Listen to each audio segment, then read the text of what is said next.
നമ്മുടെ ഹാസ്യ സാമ്രാട്ടിനെ കൂടെ ഞാൻ ഉൾപ്പെടുത്തുന്നു. ജഗതി ശ്രീകുമാറും മോഹൻലാലും കിലുക്കം എന്ന ചിത്രം. എന്തോ നാടേ ഇത് ബിന്ദാബിനിന്റെ മുറുകു വെട്ട ഇവിടെ വെട്ടോ വെളിച്ചോ തിരിയൊന്നും ഇല്ലേ? അയ്യടെ വെള്ളവും ഗ്ലാസ് വേണം.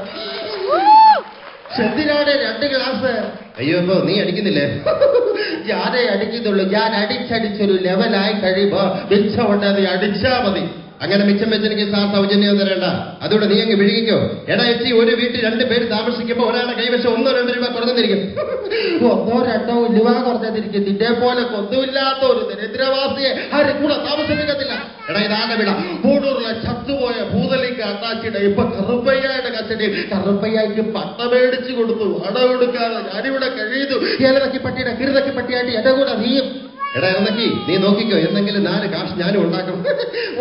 ഉണ്ടാക്കും. ഇത് കുറെ കാലമായി ഇങ്ങനെ പറയാൻ തുടങ്ങിയിട്ട്. എടാ മുത്തൂസെ, കാശ് സമ്പാദിച്ച് പണക്കാരനകത്ത് വയ്ക്കാൻ നരച്ച് ഉഴി പോത്തേ ഉള്ളൂ. അതിനാണ് കിട്ടുന്ന കാശ് വർഷത്തോറും കൂട്ടി വെച്ച് ഞാൻ കുതിര കളിക്കുന്നത്. കിട്ടിയ ലൂട്ടി ഇല്ല ചാട്ടി വായി.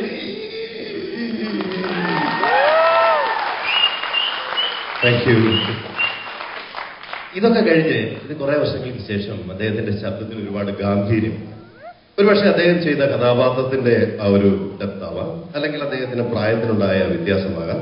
ആ ശബ്ദം മാറി. അത് നമുക്ക് ഫീൽ ചെയ്തത് 6-ാം തമ്പുരാൻ എന്ന ചിത്രത്തിലായി. 6-ാം തമ്പുരാനിൽ നരേന്ദ്രപ്രസാദ് മോഹൻലാലും നല്ല കിട്ടിലനായിട്ട് ചെയ്ത വേഷങ്ങളാണ്.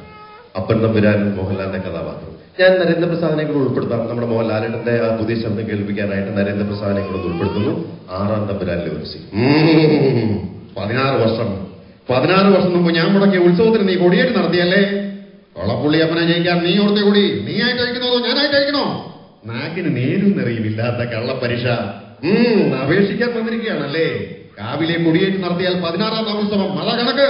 കൊടിയേറ്റ് നടത്തിയാൽ ഉത്സവം നടക്കണം, നടന്നേ തീരൂ. നിനക്കറിയാൻ നടക്കില്ലെന്ന്. കൊളപ്പുള്ളിയറയിലെ തിരുവാഭരണങ്ങൾ പുഴക്കരയിലെ വട്ടത്തറയിൽ ഞങ്ങൾ കൊണ്ട് തരണ്ടേ?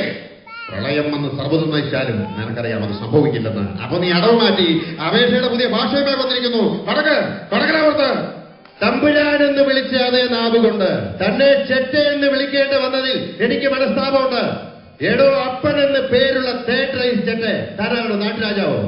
തന്റെ ഈ കളരി മർമ്മവിദ്യ തരികയുടെ നമ്പറും ഒക്കെ ചെലവാകും ഇവിടുത്തെ പാവം ജനങ്ങളുടെ അടുത്ത്. ഇത് ആള് വേറെയാ. കളി ഒരുപാട് കണ്ടതാ ഞാൻ. കൊടിയേറ്റ് നടത്തിയെങ്കിൽ ഉത്സവം ജഗന്നാഥ് നടത്തും.